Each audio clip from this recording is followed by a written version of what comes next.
Coming up on This Week in Computer Hardware, do you need a Core i5 or an i7? AMD goes open source MSI, guard Skylake, overclocking Core i3s, DIY, or buy your next NAS. All that and more coming up next on Twitch. Netcasts you love. From people you trust. This is Twitch. Bandwidth for Twitch is provided by CacheFly at CACHEFLY.com.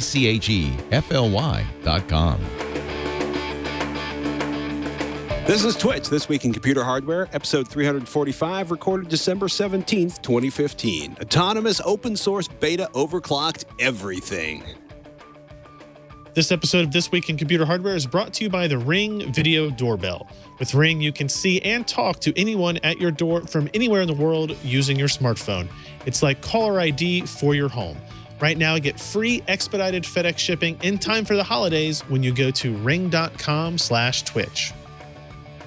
Welcome to Twitch, This Week in Computer Hardware. I'm Patrick Norton, and I am joined, as always, by the man, the myth, the recently returned from Hawaii and fresh and relaxed legend, Mr. Ryan Shrout. Hey, man. You know, I don't know if fresh and relaxed is really what I'd go with. So we took, it was my wife and I, and we also took my 5-month-old daughter. Yeah. Which really changes how vacation goes, as it turns out. You don't say. I was... like, I knew it would be different. I wasn't sure how different it would be. She stayed on Eastern Standard Time the whole time, so there was a lot of waking up at 4 in the morning, which I was okay with, right? You know, you get up and watch the sunrise and do all that stuff. A lot of going to bed at like 9 p.m. Sure. Which, again, it was fine. But we had a 9-hour flight with the baby. I will say... people wonder why I vacate in the same time zone. You will say. Yeah. The flight back... we did like an overnight flight. It left Hawaii at 4 or 5 p.m., which would be like 10 p.m. out here. And she basically slept 7.5 of the 8 hours. So she did fantastic on that. Yeah. And then we had to connect in Chicago and do all that other kind of stuff. But it was a good trip. It's very different. It was very different than we had gone to Hawaii like 6 years ago or something like that. And it was very different. Kind of, you know, as it turns out, the kids kind of control what you do and what you don't do and when you do it and all that. Yes. So, but hey, and also I will say, this is probably the first time I've come back from like a really sunny vacation, and I really don't feel like I have any sort of skin color change at all, because when you have a baby, when you go to the beach, all you do is find the shade. Like, you're only ever in the shade, right? You're either in the water or you're in the shady spot.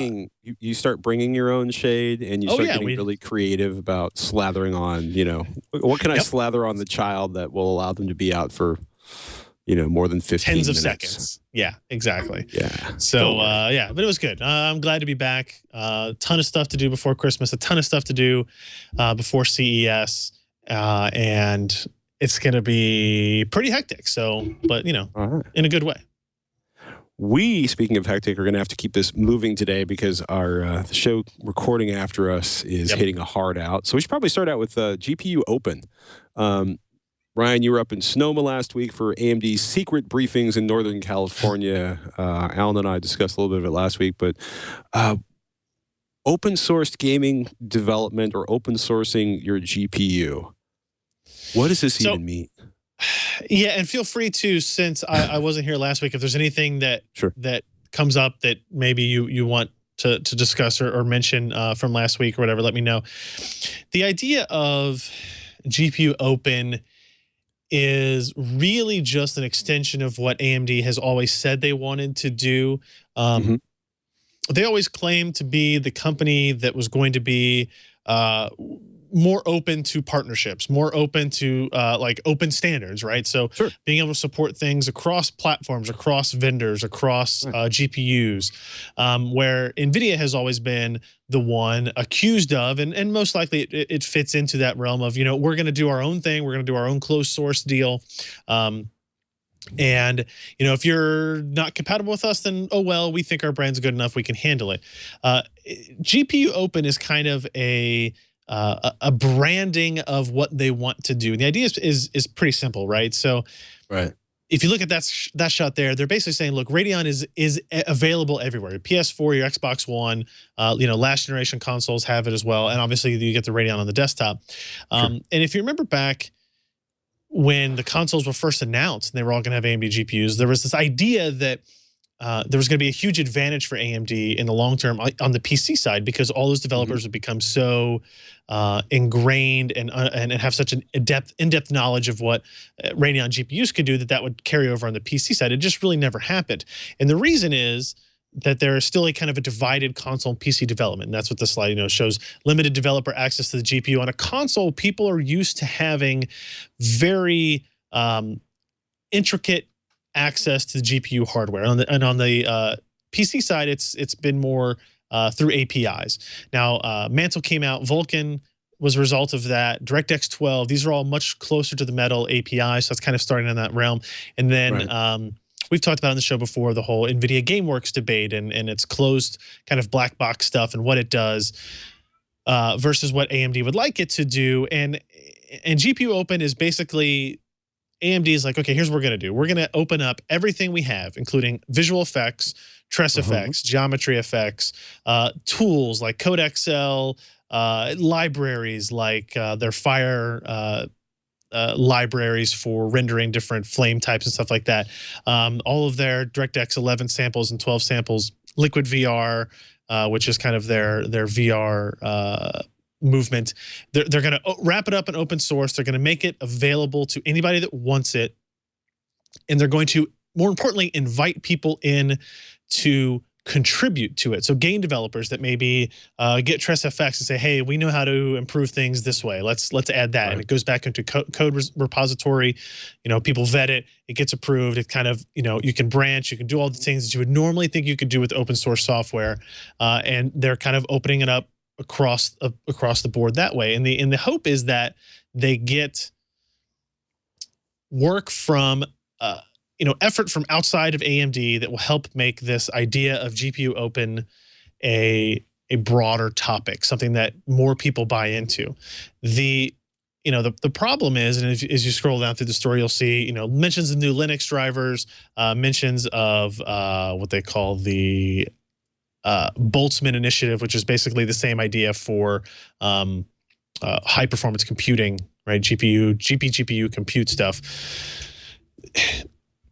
I think what we have to take from this is AMD, they want to promote the idea of open ecosystem. They want to promote the idea of open standards and allowing developers and software and hardware developers to kind of work together on this stuff. But it can only really go so far as what they've been able to do thus far, right? Because NVIDIA is still the dominant market share leader when it comes to desktop PCs. If you look at the GeForce brands versus the Radeon brands, it's we're close to 80% NVIDIA, 20% GeForce in the last couple, or I'm sorry, 20% Radeon in the last couple of quarters. And that's a hard argument to make to a developer that says, hey, we really want you to spend time on our 20% market share because of these advantages and whatnot.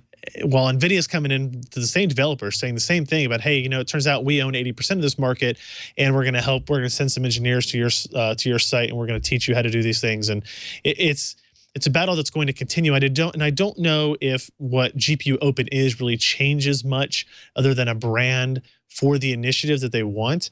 I would love to see this take place. I think I write like in the last paragraph. Or maybe it was somewhere in there.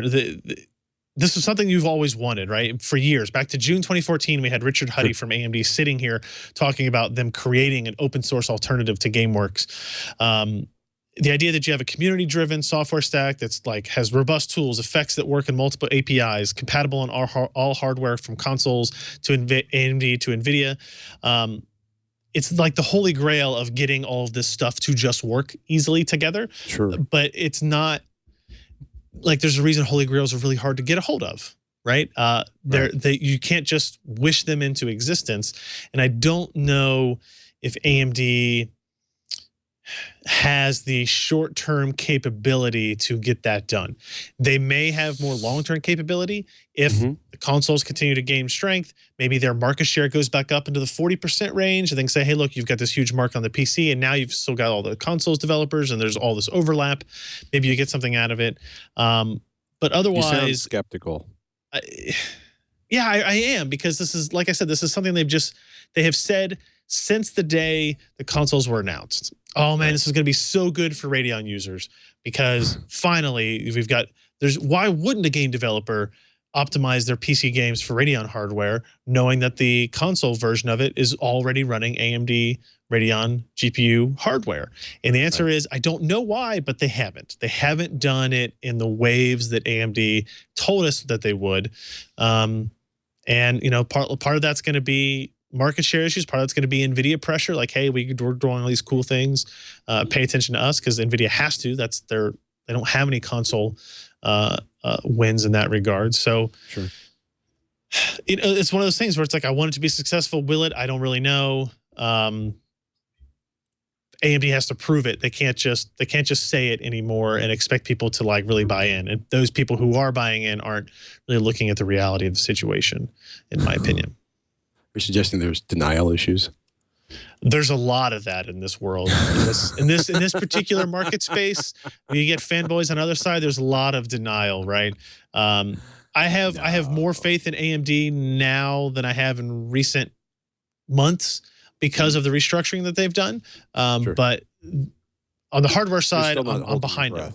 On this kind of openness idea, I'll believe it when I see it, right? Linux has been open forever, and it's still at a very small market share.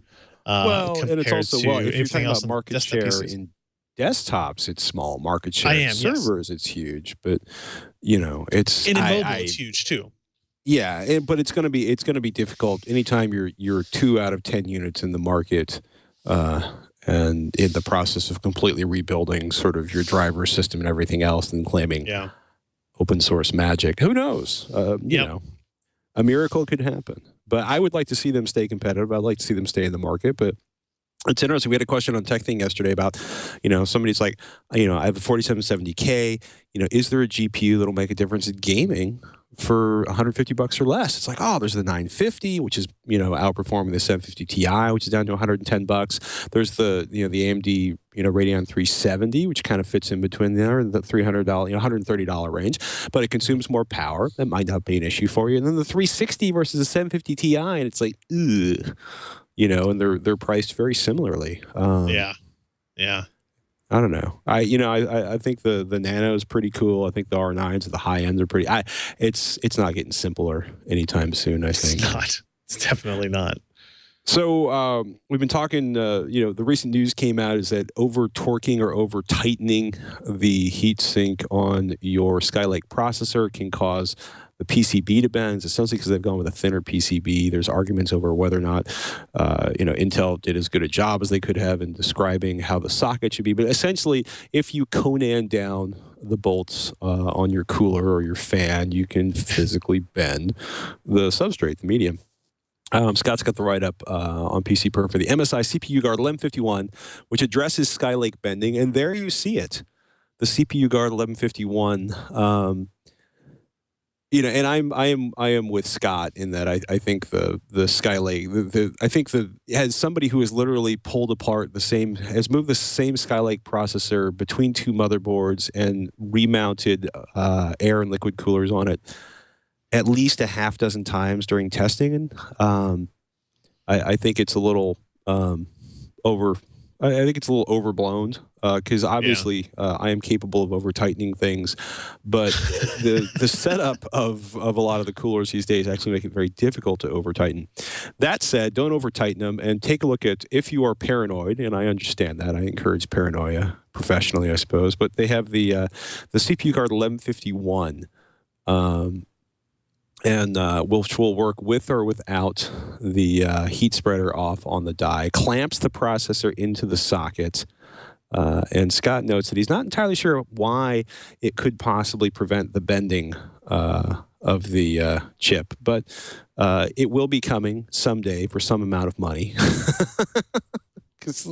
Never let it be sold. Never let it be said that the PC hardware industry was not ready to get out there and help you spend. I think this will be something that they'll just start including in motherboards, like their higher end kind of overclocking base boards. Well, they need more support underneath more so than above. Although it's interesting because like the naked die guard that Maury wrote up is essentially if you delid your chip, MSI makes this big sort of roll cage that goes over your processor and prevents you from jamming things down too tightly onto it. Although I'm pretty sure if you were angry enough, you could get old school and damage that. I mean, I guess I could see, because it looks like the clip actually goes back over kind of the mounting brackets to the side of the socket as well. So if it's strong enough, it would prevent you from putting or prevent it from bending up as you put more pressure down, I guess. But yeah, I haven't seen one in person yet to see what it is. I agree with you. I don't think the issue is as big a deal as it warrants a new product category. Yeah. Yes, precisely. Well, be gentle tightening the heatsink over your processor, the cooler, or the spreader. From the completely unhinged department, Sebastian wrote up on PC Per. Core i3 60. I'm just gonna. I'll say the Intel Core i3, right? Skylake LEM 51. This is nuts. Core i3 6100 Skylake CPU with a 1 gigahertz overclock on air cooling. So the 1 gigahertz overclock, Sebastian writes, was achieved with a 127 megahertz base clock on the i3 processor with a V-core of approximately 1.36 volts. Now, on the ASRock motherboard, the overclocker was using, they had to disable the onboard graphics to make that work. TechSpot used an NVIDIA GTX 960 on their test system. But the difference is pretty cool, because you're looking at an Intel Core i3 6100 at 4.7 gigahertz turning over Cinebench like 505 versus the Core of 406. It's about a 20% boost in performance on multi-threaded apps. Yeah. It's pretty impressive, actually. I mean, what's interesting, what I find interesting here is that this was enabled by like this processor is not supposed to be overclockable. It's not a K series part. I think it was ASRock. It was an ASRock board, right? Yeah, where they just kind of like came out with a BIOS that said, "Oh yeah, hey, now you can overclock it," which I'm pretty sure either Intel's gonna have a problem with it, or they're like, it's just so few people. Right. Who cares? Let's just move on with our lives, right? Because this was not lawyers and forget it. Right. It's something that's not been possible until this this story came out, and even then, I don't think the BIOS is actually out yet. The story from TechSpot says we are told this updated BIOS for the Z170 motherboards will be available to owners very soon. But I would imagine if I'm Asus or MSI or Gigabyte, if you see ASRock do this and they don't kind of get slapped down by Intel for doing so, that you might start updating your BIOSes to do the same thing, right? Because you don't want to lose out on that potential marketing capability or sales, specific sales for it. Although, you know, the audience that's buying a Core i3 6100 and doing a whole bunch of overclocking to it is not, you know, they're not buying a high-end motherboard for it in general, just because of the, you know, the cost of the 6100 itself. You know, if you're buying that, you're generally buying a lower end kind of mid-range system as a whole, I would think. Yeah, but you know, if you're getting closer to mid-range system performance out of a less expensive process, you know, I think you kind of nailed it. I think if it doesn't get smacked down, I think they're going to figure out a way to tweak their own BIOSes to support this, just so they can try to get that little bit of sales. Right. GeForce Experience has beta features. What's going on with that, man? So this is some of the stuff is things that NVIDIA kind of discussed beforehand. They're now just kind of pushing out in a beta form. I like Scott's comment here that releasing it so close to a holiday season usually means you just call it a beta. That way you don't have to worry about fixing it all before you come back from the holiday, right? For example, I mean, it has some basic, some more simple stuff, but it has a screenshot function that connects to Imager.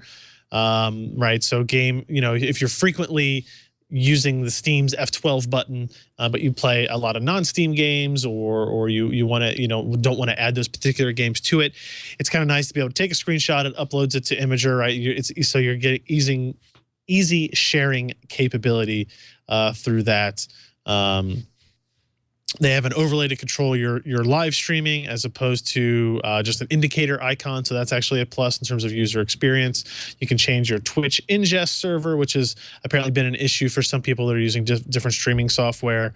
And they did enable now the online co-op service, which is essentially the ability to have a user come onto your game session and have them emulate a second controller on your PC, and like play a co-op game. So, Trine 3 or for example, like is the game they use the demonstration of, where it's multiple people and you can play with another person. They don't have to own the game. They just have to install a browser plugin, and they're connecting to your machine through the NVIDIA GFE, GeForce Experience software to really take advantage of it. It's really cool thing to do. It's something that, like, the PS4 was one of the launch features for, but nobody had really done that on the PC yet without some kind of hacked VNC type capability and hacked USB drivers. This is all kind of a supported thing. I believe there are still some limitations on the co-op mode in that, like maybe you have a 2-hour limit or something like that. That you can do it. And I think that was more to appease game publishers that, hey, we're not going to prevent other people from buying your games. We're giving them, kind of like live demo capabilities to incentivize them to actually purchase games. But it could be cool. I need to try this out, just getting back in town to see if it actually works. But I think it could be neat. And it's nice. Free. It's free update. It's a beta, so you can try it over the holiday if you want. Yeah. Something I'll sneak in here for the unbridled joy of it, because CES is coming up, and of course, one of the things we will see at CES is entirely too many drones, unmanned aerial systems, or unmanned aerial vehicles, or drones, or quadcopters, or tricopters, or whatever else it's called in this particular week. But if you are, it's so okay. CTA was predicting something like 400,000 drones to end up on the holiday shopping, under the tree, under the menorah, whatever holiday season you're celebrating. They were looking at like maybe 400,000. The FAA has pushed that estimate as high as 1 million. And the end result of sort of this big commission that came together, pilots were complaining that drones were showing up in the flight path, and several hundred flights they've had to change, they've had to maneuver to avoid potential strikes with unmanned aerial vehicles, aka quadcopters, aka drones. So, effective December 21st, they're claiming at faa.gov/UAS/registration for $5 every 3 years. You will, well, actually, if you register before January 20th, 2016, your $5 registration fee will be waived. After that, it'll be $5 every 3 years. And you will essentially be assigned a number, and you're supposed to put this number on all of your drones. Presumably that, should you run it into a helicopter, person, dog, fence, crowd of people at a football game, that they'll be able to look at that number, track you down, and beat you with a stick. Which doesn't get into the issues of traditional FAA registration is registering vehicles when we talk about planes, but they've decided that registering you would be a better idea, and you can put the numbers on all of your unmanned aerial systems. Which for somebody like Darren, he's got at least 12 that will require a number to be written on them or put on a sticker. I've got at least 2 that qualify, because anything over 250 grams or 0.55 pounds and under 55 pounds is covered under this ruling. My personal favorite is they've been kind of media blasting this is the Transportation Secretary Anthony Fox said back in November, "Make no mistake, unmanned aircraft enthusiasts are aviators. And with that title comes a great deal of responsibility." And it comes down to basically, don't fly over 400 feet. Don't fly within 5 miles of an airport. Don't fly over crowds. And those are the sort of, there, up until recently, there was a notice, sort of a set of behaviors that were accepted, within the community of RC pilots. And, as quadcopters got less expensive and everybody was buying them off Amazon, people started behaving in profoundly stupid ways with vehicles that may or may not have actually been able to fly. And when you think about it, when you're looking at a DJI Phantom, or 3D Robotics or any of a host of other quads that could do 50 miles an hour out of the box, 35, 55, 25 miles an hour and weigh a couple pounds, you could do some damage with that. Or you can fly it onto the White House lawn, which, of course, was could. Yeah, you could. And somebody did, drunk. They're like 2 in the morning because drunk. So it'll be interesting to see. There is no grandfathering in your pre-registration drones. You're supposed to have everything registered. You're supposed to register yourself and then put the number on everything. It'll be interesting to see. I have friends that are taking bets whether or not the website will collapse immediately or if it will take some time for it to collapse under the weight of registrations. But you are supposed to register yourself before you fly whatever you find under the Christmas tree or purchase for yourself. Huh. So interesting. Yeah, I'm still trying to figure out, the relationship of my child and his drone to registration. So, because they don't really get specific about that. That's on you, man. Yeah, I know. I'm responsible, but I still want to have his own registration number. So, according to this, you do not have to register a paper airplane, a toy balloon, or a frisbee. So that's only good. Things that include communication links and components that control the small unmanned aircraft, along with all the other elements needed to safely operate the drone. So I'm wondering if a kite, since it does have a remote operation system, control system, would fall under that. And I own some kites that weigh several pounds. Have several hundred pounds of force when they're fully activated. When they're up in the air like that? Yeah. When they're up there like that. That wind, doubling a wind speed, an increase of 8 times in force. It's awesome. Oh, my goodness. You know what else is awesome, ladies and gentlemen? Knowing what is on the other side of your door, no matter where you are in the world. Yes, I'm talking about Ring, people. The doorbell of awesome.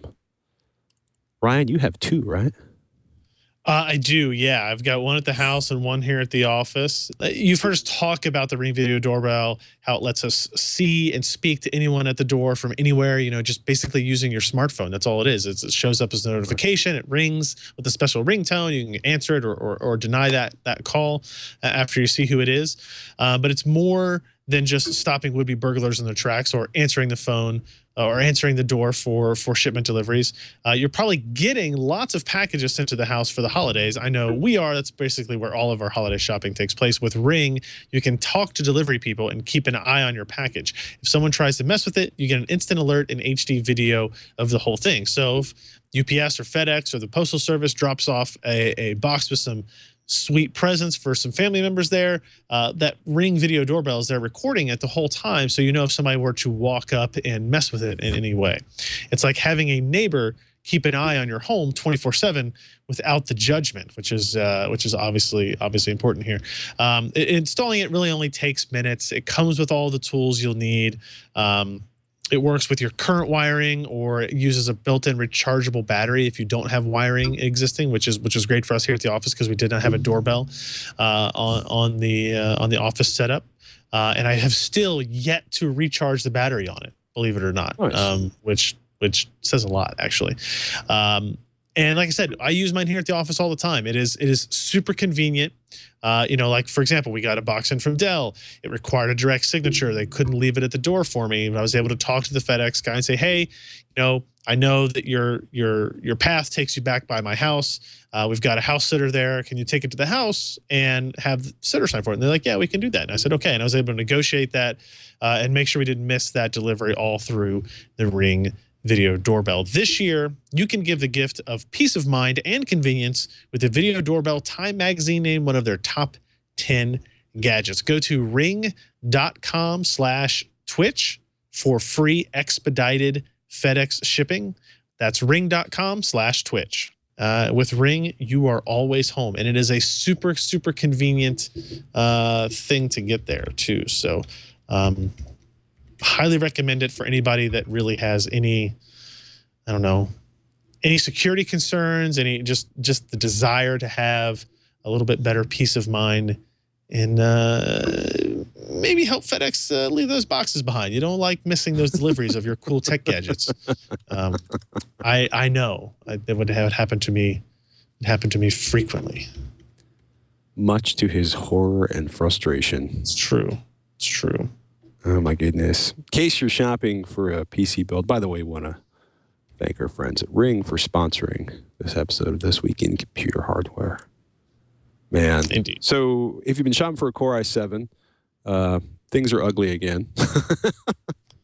Oh, no. There's, well, you know, maybe Newegg's doing better, but if you're looking at Amazon, you're probably looking at $500 for a 6700K. And let's check Newegg yeah, real no quick. fun. Well, you know, if you want to get a 6700, which is the non-clock overclockable version, and it's at $413, which is a little bit higher than I'd like to see it. If you can find a 6700K, you're looking at like $500.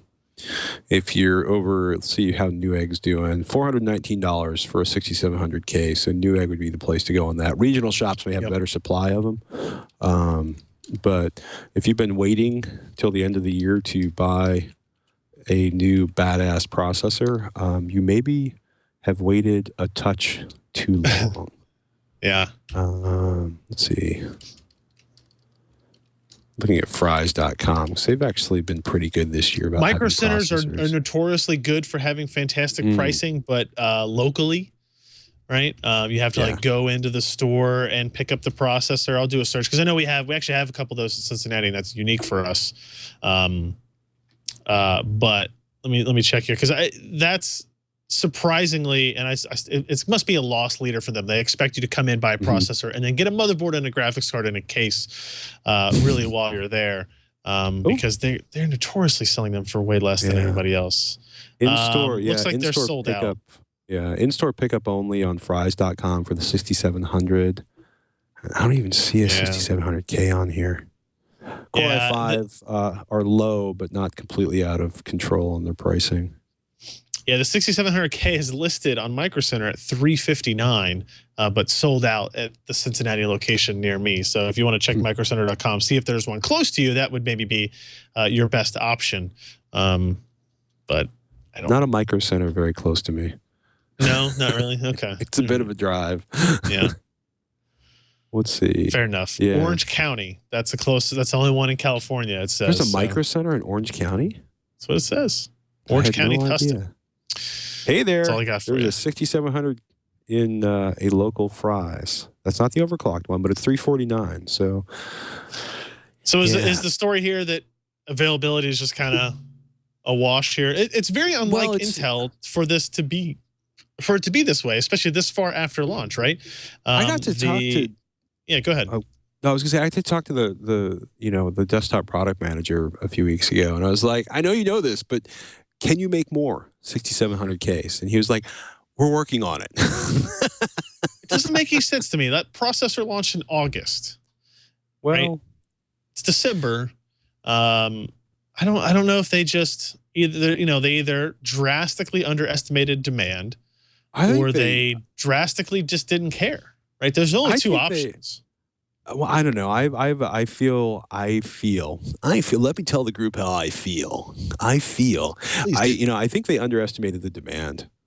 Because I think you remember me, about a year ago going, boy, X99 looks awesome. I don't want to spend $600 for a CPU and $350 for a motherboard.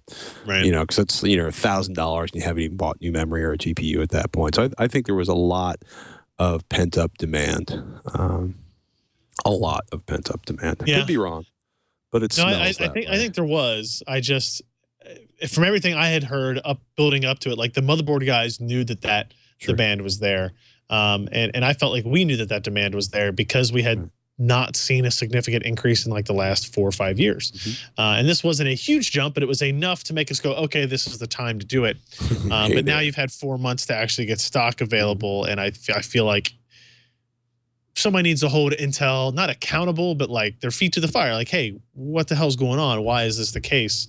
They're selling plenty of new laptops with Skylake processors in them. They're just not quad core ones. They're all dual core hyper-threaded. So yeah, I mean, there's the supply of Core i5 6600s has been pretty steady. Okay, but yeah, I want 4 cores. No, 4 cores. I want 4 cores. I want 3 cores, 4 cores, and 8 threads. You can have all that. Let me. It's going to cost you $700. No, it's going to cost a lot of money. I won't pay that much. No, I won't. California, the home of Google, the home of Google's autonomous vehicle program, or at least it seems that way, having seen them. If you've ever seen somebody driving at like 65 miles an hour on the highway with their arms crossed, nowhere near the steering wheel, it's a little terrifying until you remember that you're in Google country. And then it's a little less terrifying because you realize there's billions of dollars of computational power behind that that machine over there. But so they've proposed a draft here in the state of California, and they want humans behind the wheels. They want the humans to be licensed for their autonomous cars.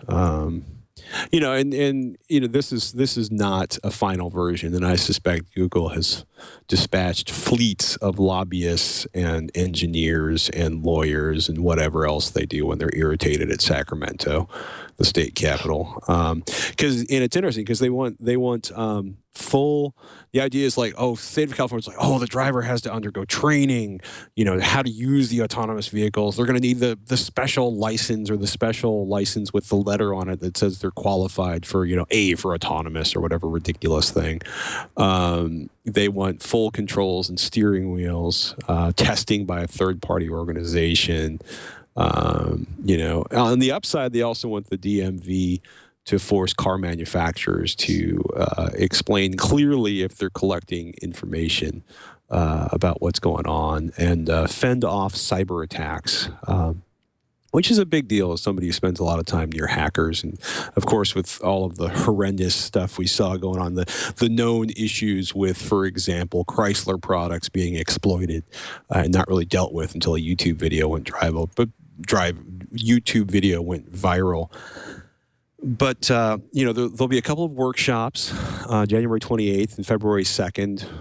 February 2nd down in Southern California in L.A., January 28th in Sacramento at the Harper Alumni Center at the CSU Sacramento, which I'm half tempted to go to just because it's going to be such a mayhem-filled event, I would imagine, or just, you know, pure ridiculousness. But yeah, let's see. Manufacturers will certify their compliance with specific autonomous vehicle safety and performance requirements, which is so self-referential. Third-party testing will be required to conduct a vehicle demonstration to provide an independent performance verification of the vehicle, i.e. we want somebody other than you to say it works.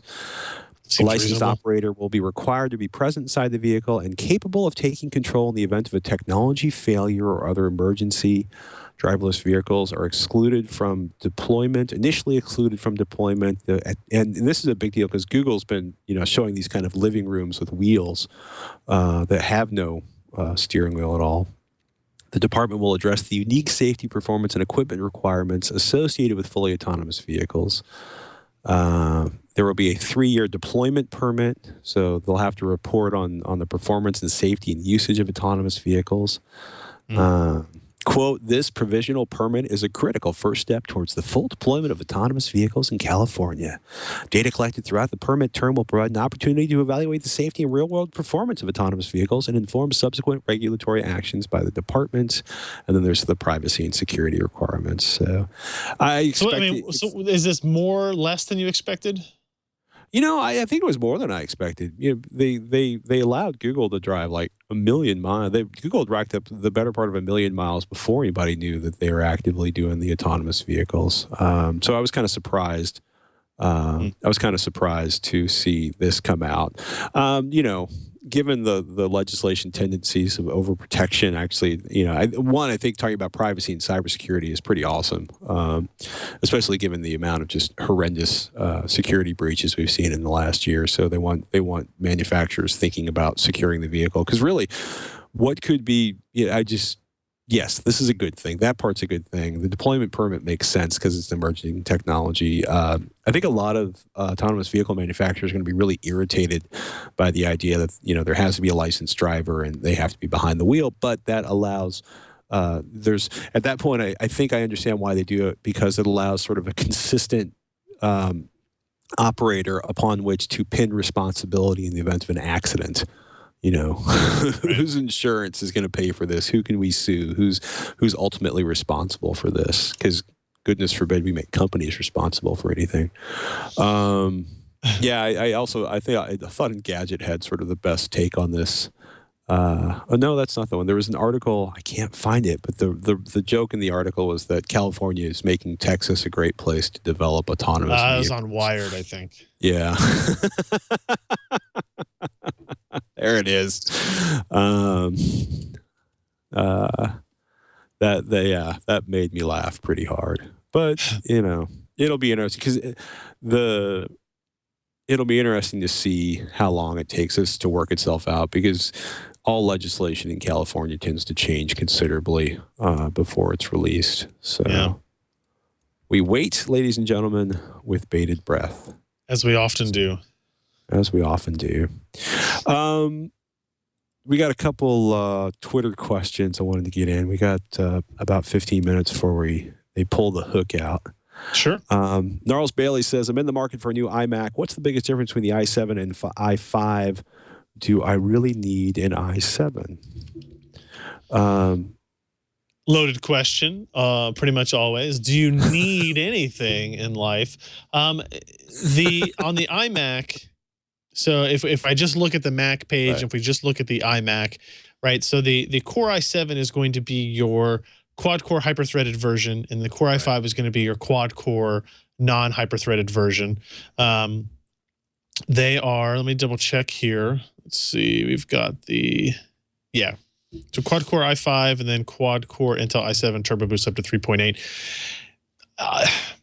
It all depends on what your workload is, right? If you're doing a lot of video encoding, if you're doing a lot of photo editing, right? And Photoshop can use a lot of multi-threaded stuff that it's on high-end effects and filters for it. Will use up a lot of compute power. Then the Core i7 could be beneficial for you. If you're doing a lot of web browsing and you're doing some more basic audio stuff or something, like the Core i5 is going to be fine. And depending on where you configure at, right, the price difference tends to be higher than it should be, not just on Apple machines, but on any kind of desktop configurator you're doing from Lenovo or Dell or whoever.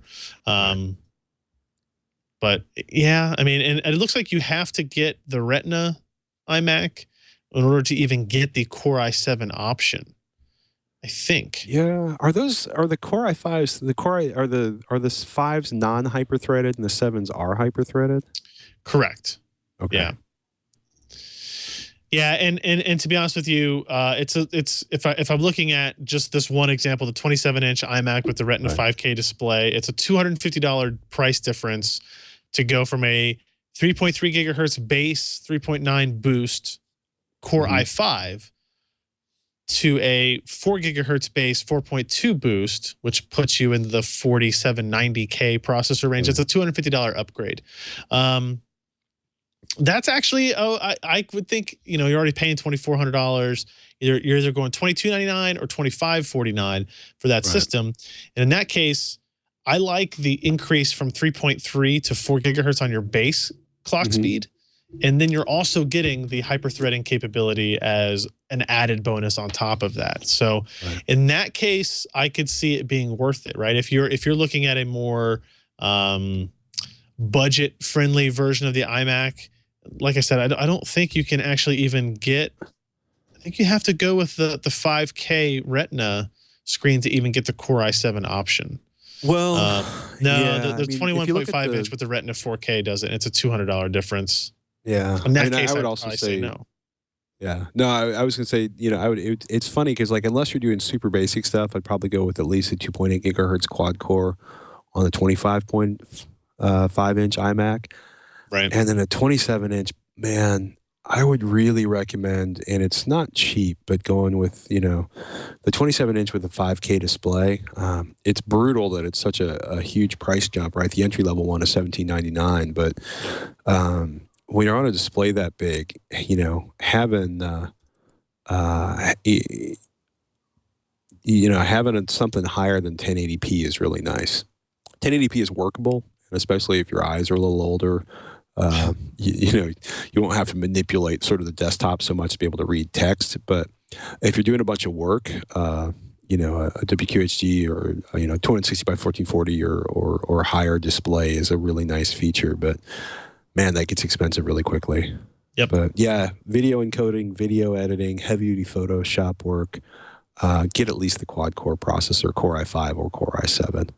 And if you're making a living doing that, then definitely start looking at the fastest processor and the most memory you can get your paws on. Pause. Yep. D. Hulser says, should I build a NAS or buy one off the shelf? Boy. I'm playing around with Unraid, which is really interesting, and I'll talk about that more when I get everything running on it I want running.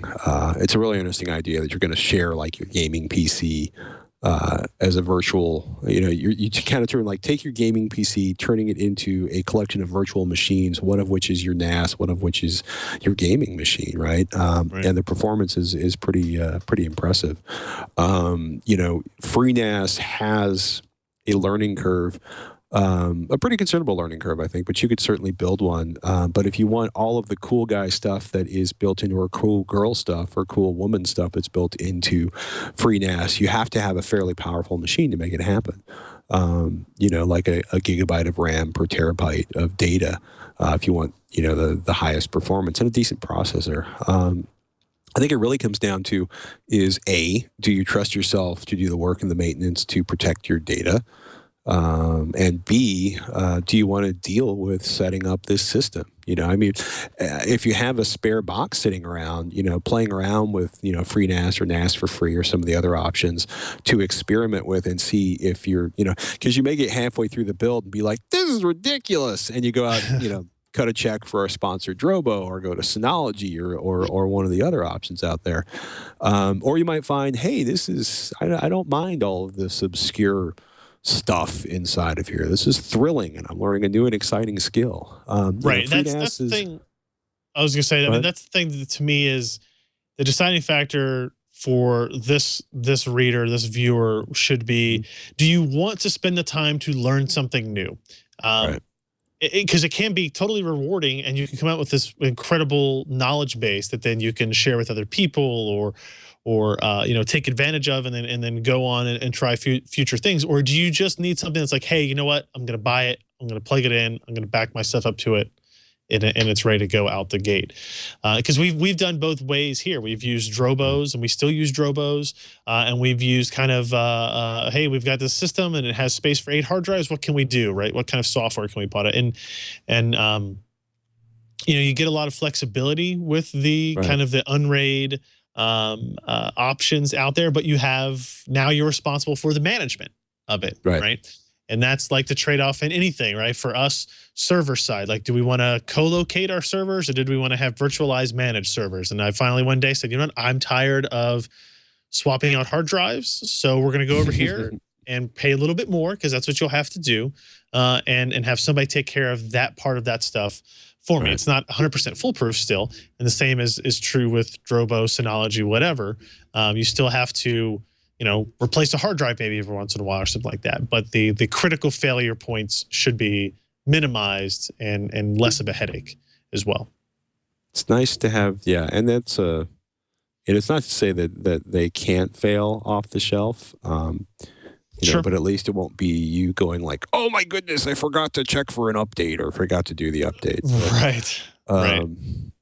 Yeah, just a thought there. Will Seiler, do I run any risk by not mounting my SSD in my tower? At the very least, I would suggest, you know, a loop of duct tape underneath the SSD onto the side of the case somewhere in one of the drive bay things. It is extremely doubtful that even if, let's say your cat weighs 40 pounds, you leave your computer on the edge of the desk, and the cat, in a fit of pique, reaches up with its little paws and shoves it over the side so it'll be down on the floor where it wants the warm computer to be so it can lay on it. Right. I have a cat that fits many of those requirements. Including the destroying things ones. You know, in theory, you might manage to do something that will damage your SSD, but I am currently of the opinion that physically SSDs are really hard to kill. You know, I would not want my SSD to be ripped off of the SSD cable in the middle of a write. That would be bad. You know, it's in which case, you know, if you just, you know, duct tape that SOB down somewhere inside of the case, you won't have that issue. Yep.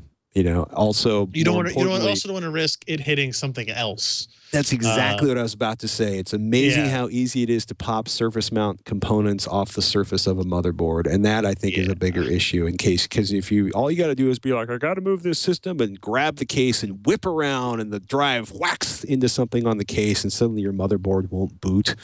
You know, that's just irritating. I have done that many. No, I haven't done that many times, but I have done it several times.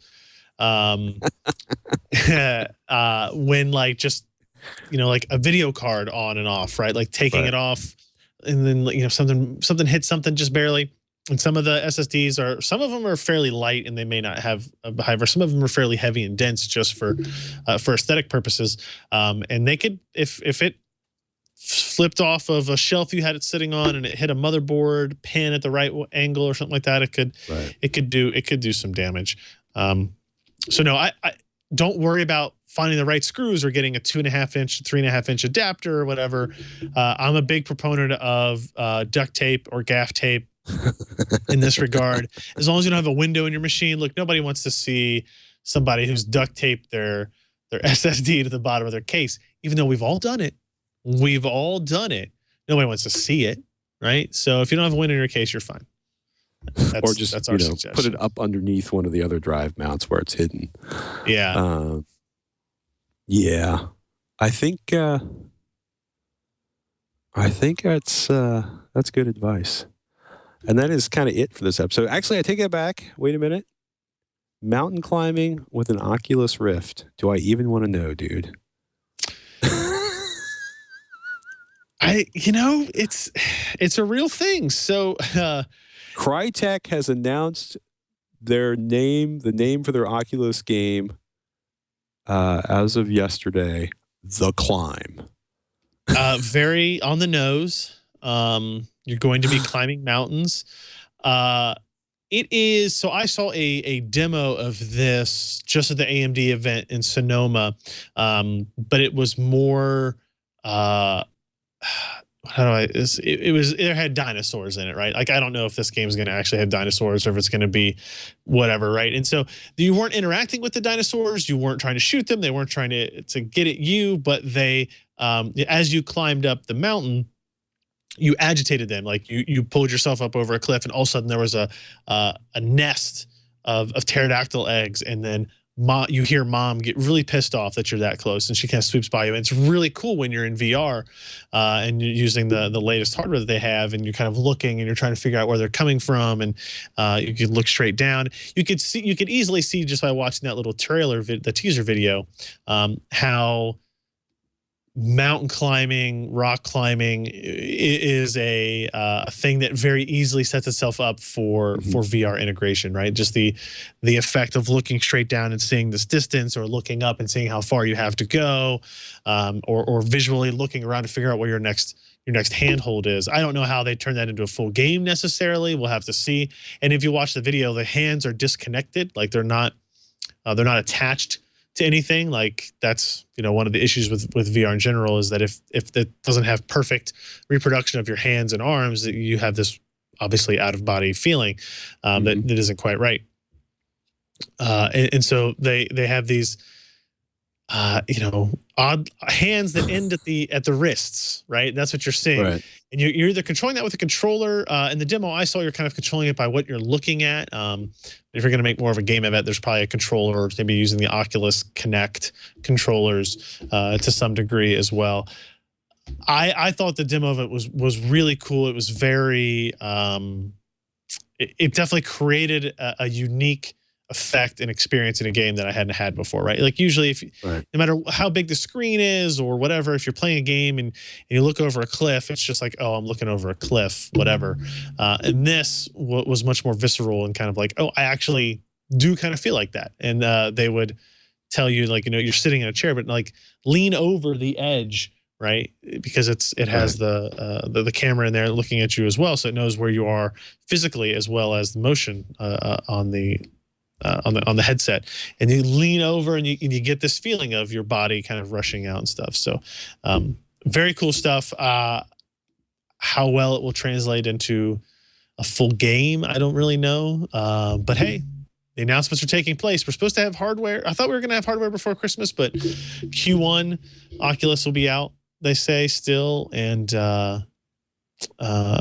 HTC/Valve's Vive not far behind it, or maybe even a little bit ahead of it. So it's time to start thinking about it, Patrick. We're going to have discussions about VR headsets and gaming experiences and hardware to run those VR headsets. I've already had many people kind of coming to us and like, hey, we want to talk to you about build guides for this and what kind of minimum requirements you think we should have for this. And it's a really, really interesting discussion that will only become more complicated as all these VR SDKs from AMD and NVIDIA get put into place, and then how they actually interact with software and latency and stuff will be a very interesting discussion. Very interesting. Yeah, I think it's going to be a big consumer electronics show for VR and Internet of Things. And it will probably be a really big consumer electronics show for really bad VR. Right, like we've had a couple companies that say, oh, we want to send you our VR headset. I'm like, okay, and I get them in, it's like, this is really garbage. Like this is really just bad. Like VR, except for the actual virtual reality part. Well, if you have any thoughts about what we should be checking out at CES this year, because Ryan and I will be up to our necks, 3 weeks, not our eyeballs, with CES. Yeah, well, I'll be out there. I'm out there the weekend before for I'm out the second. I'm there from the second. Mm-hmm. Why? I don't really know. It should have been the third. I'm going to be honest with you. So apparently they moved the CES schedule forward a day or back a day, depending on how you look at it. I'm aware of this. totally was not. Totally was not aware of it. Well, so I have just I the booked thing to based do on all of last year's schedules, all Saturday the flights night. and hotels and stuff are already done. So I'm just telling everybody, like, here's our schedule. Meet with us or not. Like, we should do a meetup, dude. We can do that. I think. Are you going to be there the second? Weekend. I'm flying out on the first, dude. Ooh, okay. Yeah. Well, I have a thing. I have a thing before CES. Okay. Well, let me know. So. Oh, wow. We'll talk. Yeah. We'll talk. Yeah. I like it. Ladies and gentlemen, you can find more of Mr. Ryan Shrout at Ryan Shrout on Twitter if you want to ask him a question or suggest something to search out for at CES, or, of course, PCPer.com. I'm Patrick Norton at Patrick Norton on Twitter. I make TechThing, TechThing.com, when I'm not making Twitch. And we want to thank you both for listening. I'm Patrick Norton. I'm Ryan Shrout. We'll see you next week on Twitch.